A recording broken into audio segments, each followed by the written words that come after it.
Tocaba el violín en una banda extremeña, pero se enamoró. Un catalán lo besó en el cuello y luego lo tomó de la mano. Dijo: bebé, solo quiero bailar. Lo conocí en la calle Trujillo, justo afuera del bar. Compartió un cigarrillo conmigo, su hermano tocaba guitarra. Me preguntó qué significa la tinta española en tu brazo. Tomó a Jorge como perseguidor, paró por diversión. Puso a Gabriel sobre la mesa con Oliver montado en una escopeta.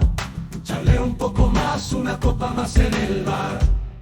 Luego puso a Albert en la máquina de disco, se levantó a bailar. Ya sabes, tocaba el violín en una banda extremeña, pero se enamoró de un catalán, lo besó en el cuello y luego lo tomó de la mano.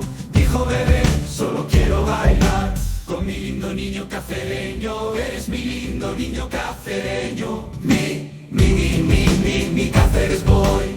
Sabes que me gano en los dardos y luego me gano en el día.